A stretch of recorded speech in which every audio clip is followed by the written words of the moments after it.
Al-Fatihah.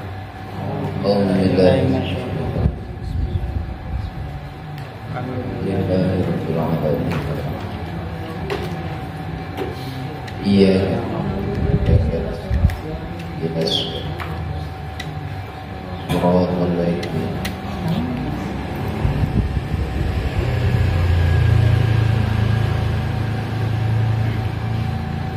Ijan darul.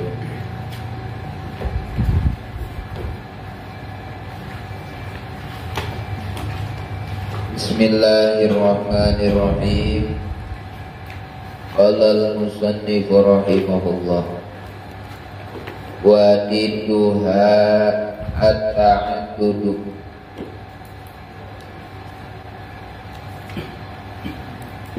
wa diduha dan sifat wa diduha dan perlawanan sifat wahdaniyat wa diduha dan perlawanan sifat wahdaniyat. At-ta'addudu itu ta'addud terbilang. At-ta'addudu itu ta'addud terbilang.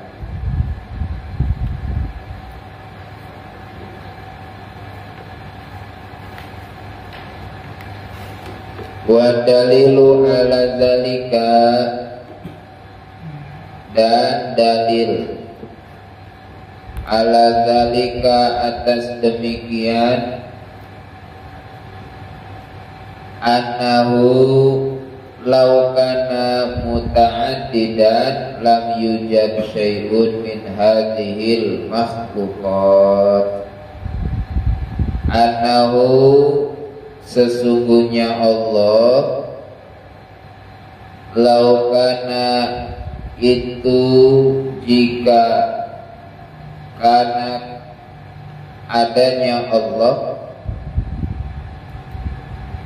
karena adanya Allah muta'addidan itu terbilang,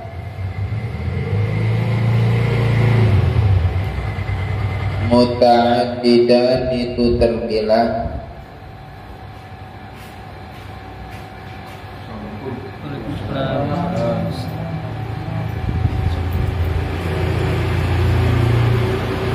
Muta'addidan itu terbilang, lam yujad syai'un maka tidak ada,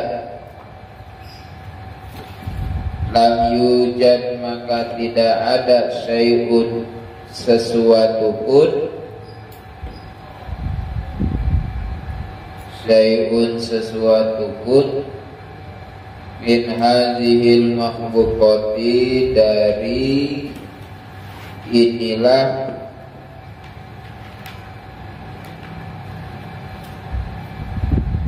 seluruh makhluk.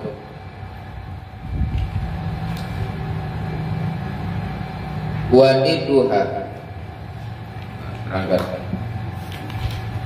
minggu kemarin bahwasanya Allah Subhanahu wa ta'ala itu wajib menurut akal bersifat wahdaniyat, atau sifatnya itu wahdaniyat, tunggal dat, tunggal datnya, tunggal sifatnya, dan tunggal pekerjaannya, tunggal perbuatannya.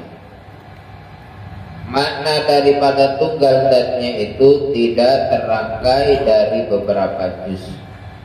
Wahdaniyat bidat itu tidak terangkai dari beberapa juz. Nabiyul kasroh atau laisat muraqabatan min ajzain muta'addidatin. Itu di kitab tijanya itu laisat muraqabatan min ajzain muta'addidatin, tidak terangkai dari beberapa juz yang terpisah. Itu karena memang seluruh itu hadhil makhlukat, seluruh makhluk ini itu memang dari rangkaian nuktoh, titik nuktoh. Maka ulama-ulama mufassirin itu memaknai Bismillahirrahmanirrahim di ayat Fatihah itu, di surat Fatihah itu. Jadi di seluruh Al-Quran kumpul pada lafaz surat Fatihah. Di surat Fatihah itu kumpul di lafaz Bismillah. Di Bismillah itu kumpul di ba-nya lafaz Bismillah. Ba-nya itu kenapa? Bikana makana wa biyakunu mangikun. Kejadian yang sudah terjadi, kejadian yang akan terjadi itu terkumpul di Bismillahirrahmanirrahim. Ba-nya itu ada titiknya, nuktoh. Ya kan kita dari titik. Semuanya jadi satuan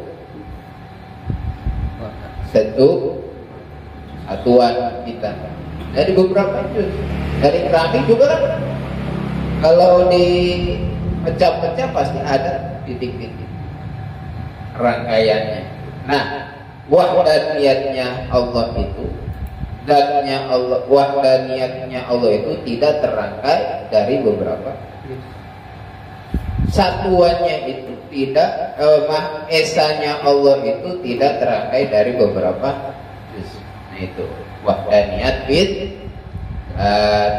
Kalau wahdaniyat bid sifat, sifatnya Allah itu tidak mempunyai dua sifat dari satu jenis.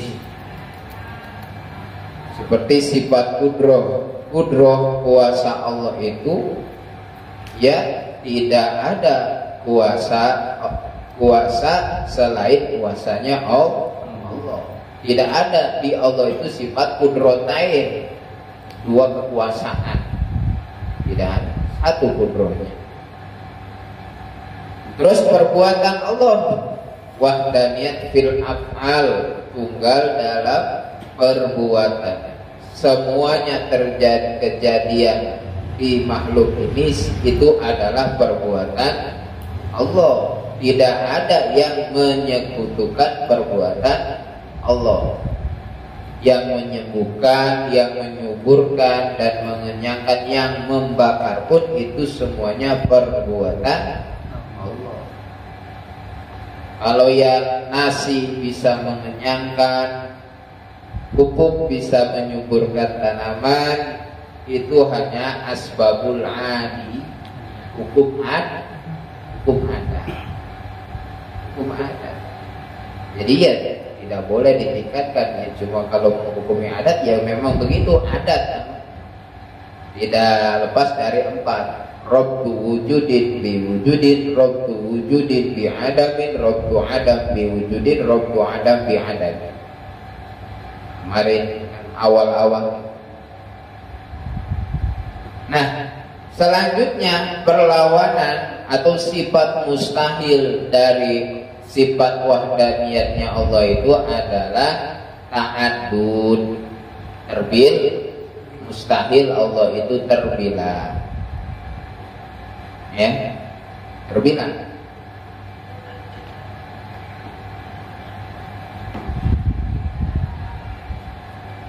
Apa dalilnya bahwasanya Allah itu sifat wahdaniyat bidzat wa bisifat wa bil afal, jika annahu law kana muta'addidan. Ini apa dalil secara akli, jika Allah itu muta'addidan, terbilang, artinya ada dua Tuhan. Jika memang ada dua Tuhan, lam yujad syai'un min hadhil makhluqat, pasti tidak ada sesuatu pun yang, tidak ada sesuatu dari makhluk pun yang tercipta. Kenapa? Karena gini, dari alam raya ini jika memang ada dua Tuhan, ya, jika memang ada dua Tuhan, untuk mewujudkan alam ini berarti kan ada istilahnya mufakat. Dari dua Tuhan ini ya kita sepakatlah, kita bikin alam. Wa ima ikhtilaf, itu kan? Artinya berbeda pendapat. Yang satu Tuhan ini pengen nyiptain, yang satu enggak, ya kan?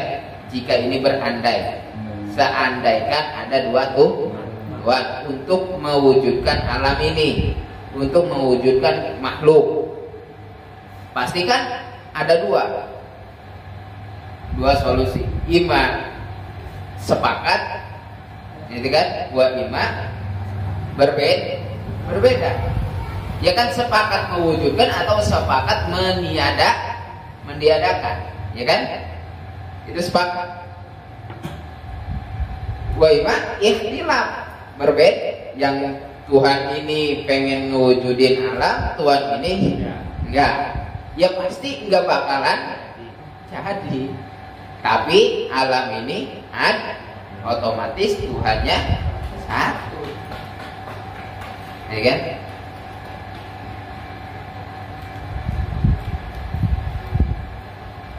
Jadi jika gini, Pak ini tabako, jika memang sepakat dua Tuhan itu, maka pala jaija, ya pasti tidak ada.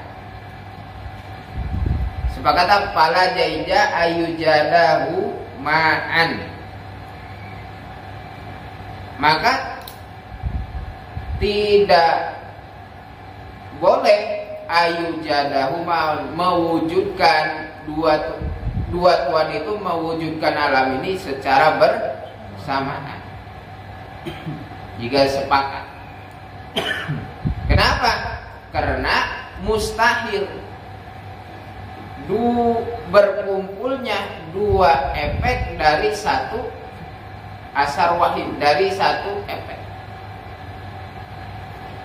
Alam ini kan pekerjaan Tuhan yang mengadakan. Jadi mustahil, kalau sepakat mustahil kumpul dua asar, dua efek. Tuhan ini nyiptain, mustahil. Gimana coba kalau udah Tuhan ini menyuburkan, yang satunya udah repot. Artinya ya pasti mustahil lah. Kalau ada dua Tuhan, apalagi banyak itu kan. Yang satu pengen mancurin, yang satu pengen itu kacau. Maka jelas secara akal pun terbantahkan. Ya kalau memang Tuhan itu lebih daripada satu. Lah jika memang sepakat, otomatis Tuhan itu lemah. Ya kata damai kan berarti kan lemah. Kalau kata sepakat, misalkan Tuhan itu ada duanya, sepakat berarti menandakan Tuhan lemah. Enggak sepakat berarti kasar, enggak ada, mustahil. Apa artinya wujudnya apa? Orang kasar pasti dihancurin. Nah itulah. Nah, ya jelas. Ya kalau dari secara naklinya ya kan, secara dari Al-Qur'annya kan sudah di surat Al-Ikhlas juga, qul huwallah, atau di itu la ilaha illallah apa? Ilahu wahid itu kan, wa ilahukum ilahu wahid. Ya. Tuhan kalian itu wahid, tunggalnya tidak terangkai dari beberapa juz. Artinya satunya itu tidak seperti satunya makhluk. Kalau satunya makhluk itu bisa dibagi-bagi, ada sepertiga, ada seperdua, ada seperdelapan. Kalau satunya wahdaniyatnya Allah itu tidak terangkai, tidak bisa dibagi bahan. Ya kan? Nah itu makanya di mana esa atau tunggal. Ya, kalau esa tunggal itu ya tidak bisa terbang. Itu dari pada sifat wahdaniyatnya sifat mustahilnya Allah, yaitu ta'adud terbilang.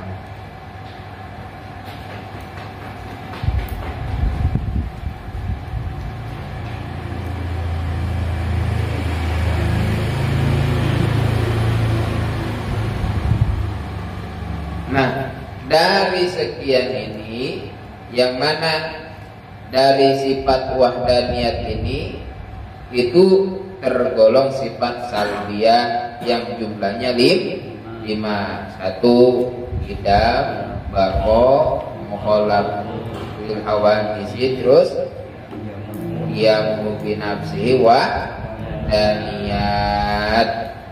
Nah, bahkan pembahasan wahdaniyat ini paling mulianya, memang paling banyak peringatannya, pembahasan di dalam ilmu kalam ini ya pembahasan wahdaniyat.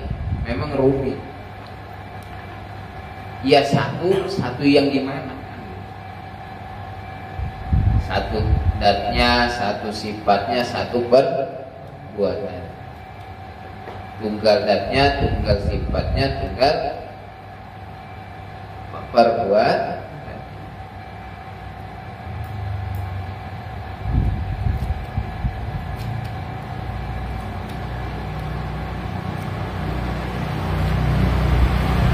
Nah, perlu diketahui sifat salbiyah ini menurut qaul itu tidak terbatas. Artinya dari sifat 20 itu yang 5 itu sifat salbiyah, yang ini memang pokok yang memang harus diketahui. Banyak sifat-sifat salbiyah yang tidak diketahui. Cuma yang wajib diketahui 5 sifat salbiyah. Yang kadang-kadang orang nanya ngaji sifat 20, masa Allah punya sifat 20 doang? Gitu kan? Yang sedangkan sifat Allah itu di Al-Quran juga Asmaul Husna ada 99. Kok ngajinya sifat 20, enggak ngaji 99 Asmaul Husna? Ya artinya sebagian dari kita mengetahui sebagian sifat Allah juga itu cukup. Kayak misalkan ginilah, kita di PNR enggak mesti kita tahu satu persatunya rumah-rumah orang. Ini rumahnya Pak Sabta, ini rumahnya Pak Andri, Pak Ahmad, ini enggak. Yang penting blok apa? P di situ. Rumahnya apa di situ? Ya kan secara ijmal. Sebagian kan. Ya kayak kayak kita mengetahui Nabi aja. Ya kan Nabi itu banyak, tapi yang wajib diketahui 25. Sama halnya sifat Allah 20, yaitu sebagian yang memang harus diketahui. Sebenarnya sifat Allah itu banyak, yang wajib diketahui cuma 20. Itu kan 20 juga sudah cukup. Karena memang dari sifat salbiyah juga menurut qaul sahih ya cukup 5. Memang ini pondasi, memang dasar dari sifat salbiyah itu 5. Sebenarnya banyak. Bagaimana? Seperti tidak beristri, tidak beranak, itu kan sifat salbiyah. Di Al-Quran kan di surat Al-Ikhlas itu juga menandakan sifat salbiyah. Qul huwallahu ahad, berarti nafiyut ta'adud. Allah itu tidak terbilang, ya kan?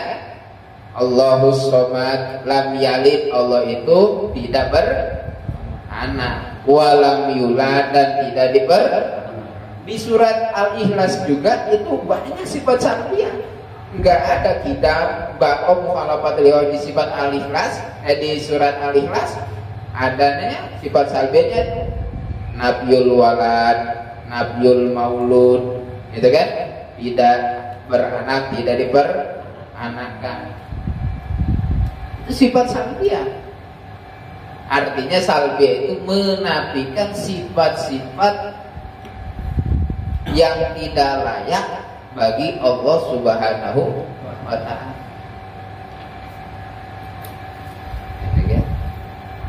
Tidak beristri,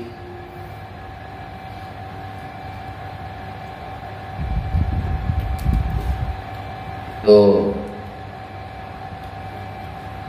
Nah itu semuanya berrujuk pada sifat salbiyah. Tapi yang paling pokok yaitu lima bidang aku kholafatul hawadisi qiyamuhu binafsi wahda niyah.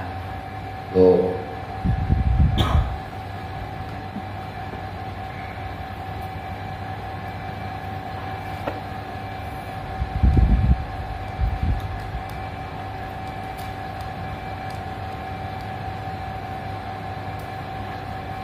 Jadi memang ulama ini, ulama ahlul kalam ini, ahlul kalam mencantumkan sifat 20 itu memang tidak main-main, pasti ada landasannya, mengambil dari Al-Qur'an. Banyak, maka ya dari dalil-dalilnya ini berarti sifat Allah ini. Jadi wajib ain atau fardu ain kita mengetahui, mengenal sifat atau ma'rifatullah, mengetahui sifat-sifatnya Allah Subhanahu wa ta'ala. Nah, ima secara tafsir wa ima secara ijmal, secara global. Secara tafsir gimana? Mengetahui tentang dalil-dalilnya itu secara tafsir. Secara ijmal, ya ijmal itu ya global saja. Oh berarti Allah itu sifat wahdaniyat, tunggal datnya, tunggal sifatnya, tunggal perbuatannya, udah cukup. Nah itu menggugurkan daripada kita sebagai umat Islam, ya kan, wajib mengetahui sifatnya Allah Subhanahu wa ta'ala. Masalah mengetahui zatnya itu memang tidak diperintah oleh agama. Nabi pun melarang. La tatafakkaru fi dzatillah, tatafakkaru fi khalqillah. Jangan kau berpikir tentang zat Allah. Nabi pun melarang. Kenapa? Karena ya dari kata Allah itu, dari lafaz Allah itu maknanya kan Allah. Allah itu mengherankan. Mengherankan kita supaya kita menyembah ketaatan, tapi kita tidak tahu tentang zatnya. Kenapa? Sangat mengherankan. Kita nggak pernah puasa, kita nggak pernah mampu. Maka disebut Allah itu diambil dari kata Allah, maknanya mengherankan. Orang yang itu kan mengherankan, artinya ya tidak mampu, nggak kuasa untuk menerka tentang zat Allah, memikirkan zat Allah, nggak kuasa. Makanya Nabi pun melarang, jangan. Ada kata ilah. Ilah itu zat yang disembah. Tapi zat yang disembah tidak mesti mengetahui tentang hakikatnya. Hakikat yang disembah. Artinya menyembahnya itu tidak mesti mengetahui tentang hakikatnya, tentang hakikat zatnya. Ya kita menyembah sholat, ya kan, menyembah Allah, itu tidak mesti kita mengetahui tentang zatnya. Mesti dibayangin harus gini. Saking apa? Saking pengen nggak puasnya ditaruh apa patung orang-orang kan, supaya ada apanya? Istilah kalau orang Sunda ada punggung 7 terunganya yang disembahnya itu kan ya biasa, ada biasa gojlokan gitu kan, orang Islam aneh yang disembah nggak kelihatan makanya disembah-sembah segala, itu kan. Dengan kayak kita tuh ada juntrungannya, ya kan gitu. Tapi kita merujuk daripada 8 ilaha Tuhan yang disembah. Dalam arti Tuhan yang disembah itu tidak mesti mengetahui tentang hakikatnya.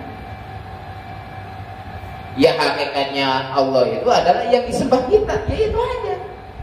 Apa Allah? Ya yang disembah oleh kita itu Allah. Itu cukup kan? Tidak mesti kemar sampai Nabi pun tadi melarang. La tatafakkaru fi dzatillah wa la tatafakkaru fi ayat fi khalqillah. Jangan kau memikirkan tentang Allah, pikirkanlah tentang makhluk.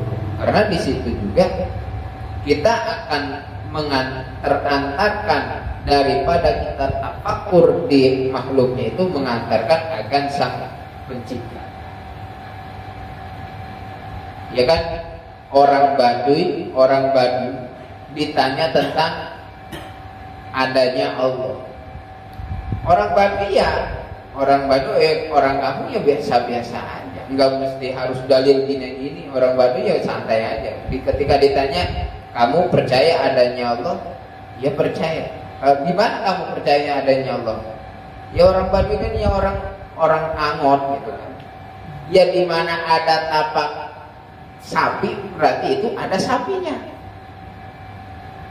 Ya ini alam dunia ada, pasti ada yang mengadakan. Dengan semudah itu orang Baduy mengimani adanya Allah. Dari apa? Dari memang ciptaan Allah itu. Dari apa? Di mana ada telapak sapi pasti ada sapi. Kan gitu. Di mana ada alam pasti ada yang diciptakan. Ini orang Baduy semudah gitu percaya adanya Allah. Masa kita lihat orang-orang yang udah maju peradabannya sampai nggak percaya adanya Allah. Biasa kebanyakan itu orang filsafat. Orang filsafat itu ya dia yang penting di mana ada sabab pasti ada musabab, gitu aja. Orang filsafat gitu. Di mana ada anak pasti ada bapak. Orang filsafat itu di mana ada sabab pasti ada musabab. Orang filsafat gitu. Yang jelas-jelasnya gitu. Tapi kan kalau kita enggak. Ya Nabi Adam enggak ada bapak, enggak ada ibu, ada. Iya kan? Yang enggak ada ibu cuma ada bapak doang, ada siapa? Siti Hawa.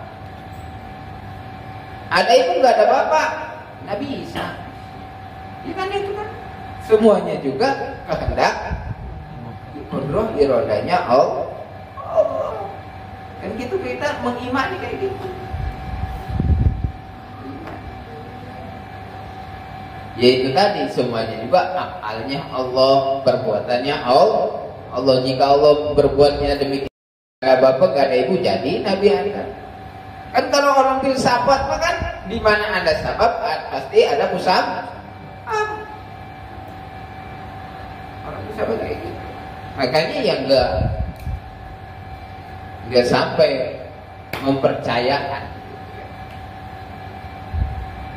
Nah, alhamdulillahnya ya kan.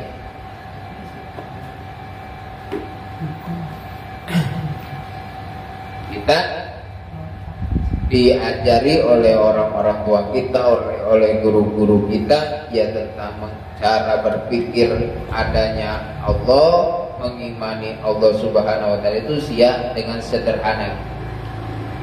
Ya enggak mesti merek-merek, enggak mesti uluk-uluk. Oh, banyak dalil itu. Ya itu kayak orang Baduy aja, orang perkampungan di mana ada telapak sapi pasti ada sapi, mudah.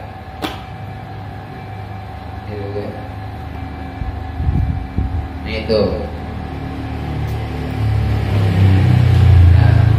beres dari sifat nafsiyah dan sifat salbiyah. Kemudian wa yajibu bi haqqi ta'ala al-qudrah, masuk ke sifat ma'ani wallahu a'lam bishawab.